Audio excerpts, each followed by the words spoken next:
Tell me, what do you feel like made you get into fitness and being healthy? Like, for me, I think it's actually it's kind of weird, because people are like, genes and all that kind of stuff. But it's been a part of my family. okay. So my biological dad is a bodybuilder, or was a bodybuilder.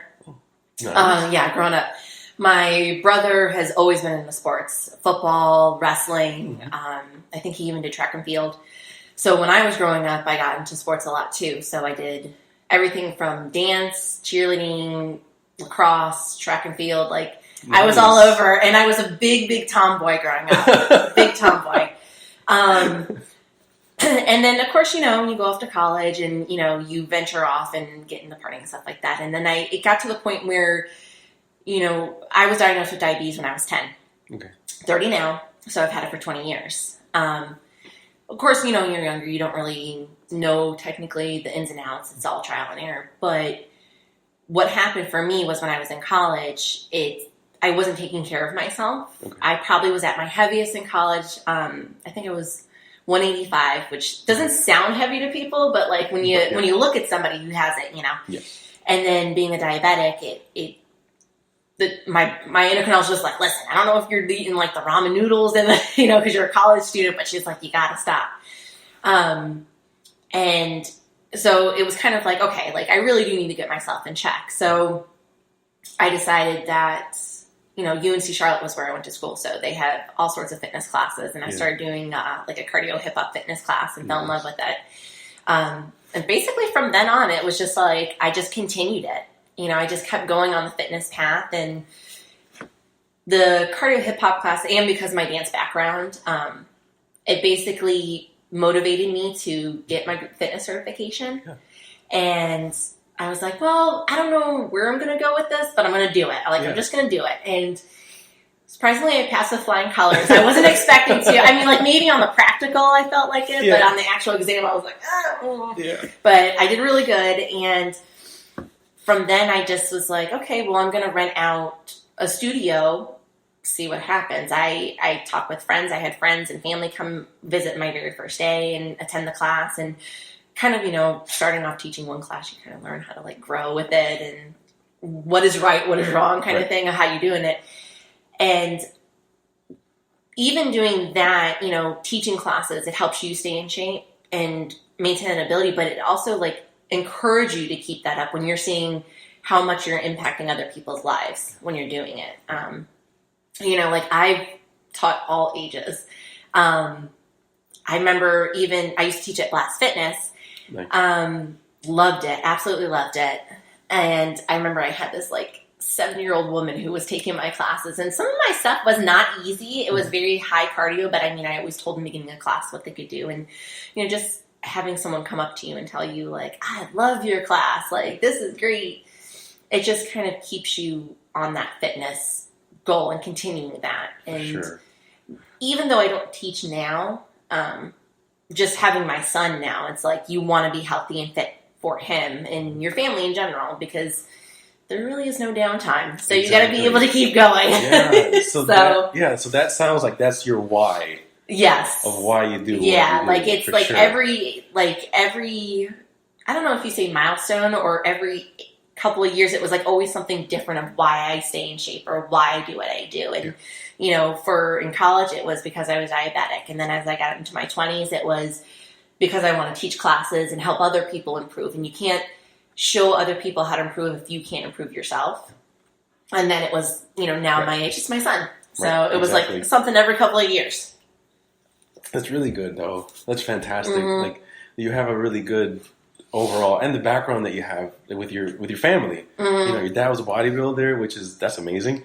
Yeah, I mean, it's cool like to see it and like everybody go through it and stuff like that.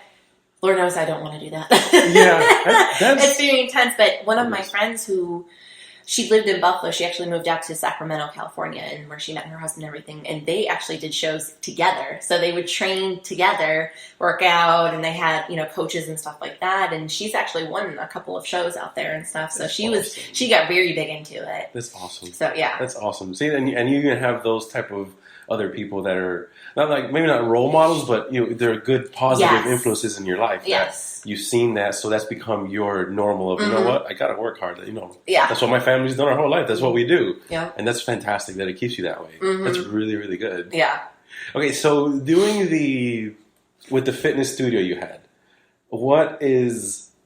give me like one of the funniest stories you've had with that, if you have one. I don't know. I'm trying to think. I don't know. Like, just overall, like when you have your friends come to a class, it kind of makes you a little bit more hype because it was literally, I mean, it's been called all different things. Cardio hip hop. I've had it called Twerk Fest, even though there wasn't even twerking in it. I mean, like I've had nice. high-low, dance it off. Like I've had everything. It's called, somebody always called it something different, whatever. Yeah. But when your friends come, it just kind of becomes like a party. So, it's too hard not to laugh, and it's too hard not to like, I had my mom in one of my classes, and seeing my mom dance, it made me laugh. And, so those are the funny moments for me, just like seeing like my family and my friends do what I love to do. But if people got two left feet, it tends to be comical. I bet. And it's good that you have family and friends there, because sometimes people, just because you're a family member, they're like, yeah, I'm sure they're doing okay, or it could be like, no, it's fine, because they may feel that intimidation. But that's good that you have family and friends that used to go there, and your mom. That's awesome. Oh yeah, that's really good. Did you have a worse client interaction? Actually, you know what? Let's go back to the funny one because I just remembered something. Yes, awesome. Yes. Okay. So I used to teach for, I guess it was like a corporate office. They would hire fitness instructors, and they would send us out to companies that actually had gyms in their building. Yep. So this one company, I don't remember the name of that, but I would have to travel downtown and in the lower level of the building, because it was kind of like a government building almost. The lower level of the building was a gym, and in that gym area, they had like a small rinky-dink classroom. So the girl hired me. I never met her face-to-face because she lives in another state. So when I did my interview, I actually had to do a video of like a warm-up, an actual dance, and a cool-down. And I had to send it to her, and that's how I got hired and everything. So she told the girls, or the women there, because they're not really girls, they're all like from their 40s to 65, 70. Okay. And she said, okay, and this girl's coming in, she's going to be teaching like cardio hip hop, blah, blah, blah. I go in my very first day, all the women super, super nice. I teach my hour class. I leave. My boss calls me later that night, and she goes, I just have the funniest thing to tell you. And I said, what? She goes, they thought a black chick was going to be coming and teaching this class. So when you walked in the door, they were all like, what is this girl doing? And I was like, really? I'm like, but did they like the class? And they're like, oh, they loved you. And I was like, that's all that matters. Why did they think it was going to be a black I don't know. I guess because of like it being cardio hip hop. I don't know. Oh, it could be. It could be because of the name, but it's like, to be honest with you, it's not like, because some people will think, okay, cardio hip hop, we're gonna break dance and stuff, So I think like the facade of, what people think, They directly go to that. Yes, they directly go to that, and I'm like, no, it's hip hop music and cardio fitness like combined. But oh god, it was so funny. It was great. That's good. See, that's a really good moment. I'm so happy you remembered that. And you can share that. That's fantastic. But what the other question you said? A worst client interaction, When I first started teaching kickboxing, because I wanted to kind of venture out from the cardio fitness area, I wanted to see what else I could do. Mm-hmm. So I got into CKO, the cardio kickboxing place that's here in Charlotte. Mm-hmm. I was teaching at the one off of Johnston. Mm-hmm. Very first time teaching the class. Never taught kickboxing, but my boss was great, super supportive, very encouraging, thought I was going to be great. Newbie to it. I had a lady walk out of my class. Like, she thought I was god-awful, that I was terrible. She was very upset that because my boss used to teach that hour that I was putting in the place, and she was very upset he wasn't teaching, and she just walked out, and I was like my heart sunk, and I was like, I've never had this happen. And after the class, my boss, he gave me criticism of what I could tweak and fix, and I said, well, what about that woman who walked out? He goes, oh, don't mind her. He goes, that's just her personality. He's like, don't worry about it, But it's true. Like teaching your first class, when someone walks out, you're kind of like, oh, what did I do? Yeah, you're like, what did I do? Yeah. But what's funny, though, is she came back to my class several weeks later, and now I taught twice a week, and this is 3 weeks in already. She came back to my class, and she stayed. So I was like, all right. That's awesome. But yeah, that first time teaching it hurt. Yeah, it does, because especially if it's your first class and that happens. And I was already nervous, as all nervous can be. Yeah, of course. Because what happens is CKO, they have 2 bags, rows down the side. Mm-hmm.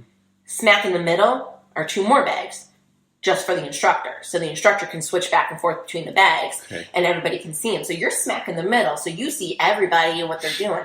So when you're trying to teach and you just see corner of your eye someone walk out, you're kind of like, oh gosh, what did I do? So, but I mean, to be honest, things like that happen in all fitness classes. Like I've even gone to a fitness class and been like, it's a sub, I want my equal person, Very true. Yeah. But in all actuality, you have to give those people a chance. So, because their style may be different and it may be better and might work something you didn't realize you even had. Exactly. Yeah, it's true. Because then you're used to that one person. Mm-hmm. So then even though this person's good, you're just like, oh, they're not my normal moves or whatever. And then you feel like they're not that good. But actually, you being on that side of it is really good. Exactly, you being on that side of it now, like it makes me think back even to in college when I used to go to some of the classes and my usual work there and I'd be like, I'm leaving. Yeah, like, this guy sucks. And now I'm like, I feel so bad, Yeah. So, but that was probably the worst one. Okay, so. Also, and that's where you need a good, strong mindset, where you're like, you know what, it's okay. So it kind of encourages you though too, because it's like, okay, all right. Maybe I should work on something or something. Yeah, like that. Good. That's awesome. Yeah. Well, thanks for sharing that one too. Mm-hmm. I'm glad you remembered that one also. So then, what type of message would you like to send out to everyone that's listening? I guess my thing is that there's never a wrong time to start. I mean, some people think, I'm 70 years old. I can't do anything. I'm too old to do this. Or I'm 30 years old. I can't lose this weight. Or, just stop. Don't find an excuse. Mm-hmm. Just do it. I mean, I have a little bit over a 1-year-old. I have my husband who's my giant baby now. But it's, you work a full 8 hours a day, 5 days a week. And then you got the weekend and then, you're doing your mom duties and it's hard to find in between. But I mean, even if I can't make it to the gym, I'm going to try to do a home workout or I'm going to try to go running or something. It's never too late. Like, how people always say, I'll start Monday. Mm-hmm. Yep. Just start that day. Yeah. Don't wait for Monday. Yeah. Just start and keep it going. Once you get into the role, once you get into the routine, it's easy. Yeah, for sure. And then do you find it, I guess once you started that routine going, did it make it easier since you deal with times that you need to make sure you work out at because of the diabetes? Like, mm-hmm. Do you feel that consistency is what's helped you maintain what you're trying to do?